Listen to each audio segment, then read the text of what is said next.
बच्चों, आज मैं आपको क्या बताने चाह रही हूँ, ये है refraction of light through a prism, मतलब कांच के प्रिज्म के द्वारा अपवर्तन।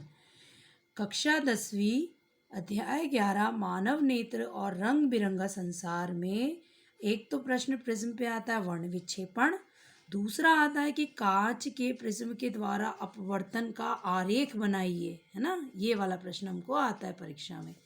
ये मेरे हाथ में प्रिज्म है, इसका प्रैक्टिकल हम लोग करते हैं कि इसकी आउटलाइन बना लेते हैं या न्यून कोण बना के दो पिने लगाते हैं, और इस फलक से हम उनकी क्या देखते हैं, प्रतिबिंब जहाँ एक सीध में दिखती हैं वहाँ पर हम दो पिने लगाते हैं। फिर इस प्रिज्म को हटा के इन दोनों रेस को मिला देते हैं, है ना। और इन रेस को मिलाने पर हमको दिखता है कि ये इसकी जो अपवर्तन है उसके लिए आपतित, अपवर्तित और हम निर्गत किरणें और निर्गत कोण को बना देते हैं।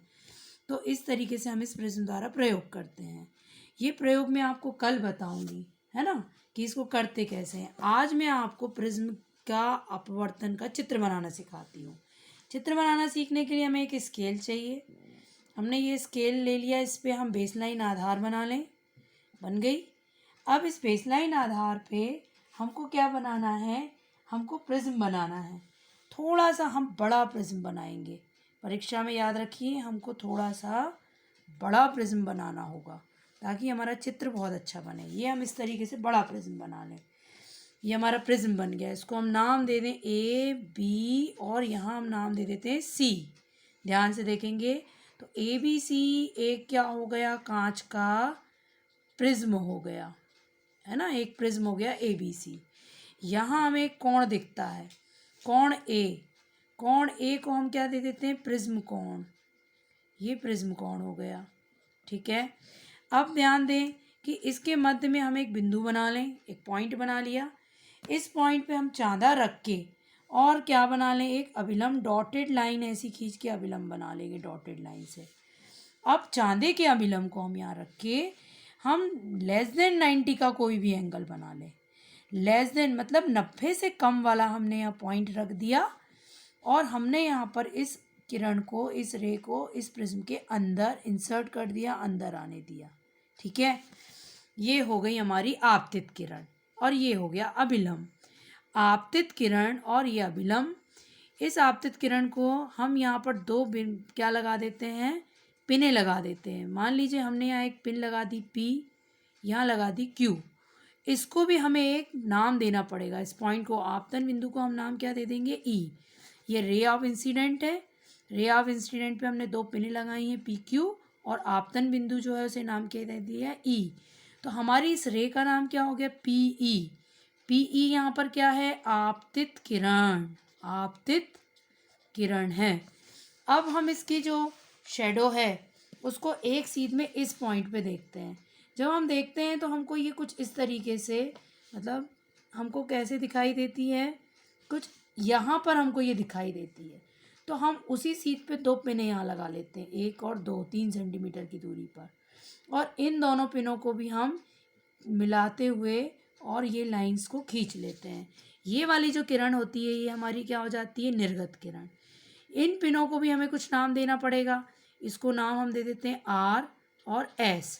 इस बिंदु को हम क्या खींच लें, एक अभिलंब खींच लें, परपेंडिकुलर, है ना। एमरजेंट की रे बन गई ये, और ये बन गया है इसका अभिलंब, ठीक है। अब ध्यान दें कि इस अभिलंब को हमने नाम दे दिया M और M डैश, और इस अभिलंब को हमने नाम दे दिया N और N डैश, ठीक है। तो M और N डैश अभिलंब किस पे हैं, परपेंडिकुलर AB पर। M और M डैश AB पर क्या है, अभिलंब, ठीक। और N और N डैश किस पर है, A और C पर अभिलंब। N और N डैश AC भुजा पर अभिलंब है ना। ये AC भुजा पर क्या है, बोलिए, अभिलंब या परपेंडिकुलर है, ठीक है। अब ये तो दोनों पॉइंट्स हैं, इन दोनों पॉइंट्स को हमको क्या करना होगा, मिलाना होगा। मिला देंगे तो ये वाली जो किरण बन गई E, और इस पॉइंट को हम F नाम दे दें। EF जो किरण बन गई ये क्या हो गई, अपवर्तित किरण। E और F, और F और S क्या बन गई, निर्गत किरण। अब ये तीर का निशान इस तरफ, चूंकि ये आई इधर थी, इसका मार्ग ऐसा होना चाहिए था। ये देखिए डॉटेड लाइन से मैं बना देती हूँ, लेकिन इसका मार्ग क्या हो गया, बदल गया। अब ये ऐसे, इसका मार्ग ऐसा, और ये इस तरीके से ये बाहर निकल गई। तो ये आपतित किरण, ये अपवर्तित किरण और ये निर्गत किरण। P और E हो गई आपतित किरण, E और F हो गई हमारी, E और F को हम बोलेंगे अपवर्तित किरण, है ना, अपवर्तित किरण या रिफ्रैक्शन रे। F और S हमारी जो बाहर की तरफ निकलती हैं उसे हम कहेंगे निर्गत किरण। ये वाली हो गई हमारी निर्गत किरण या एमर्जेंट रे। अब एंगल देख लें हम। यहाँ पर जो आपतित किरण और अभिलंब के बीच में कोण बनता है, ये आई नाम दे दिया। ये अभिलंब और अपवर्तित किरण के बीच में एक कोण ये बनता है और एक कोण ये बनता है, इसको मैं आर नाम दे दूँ, इसको भी मैं आर ही नाम दे दूँ।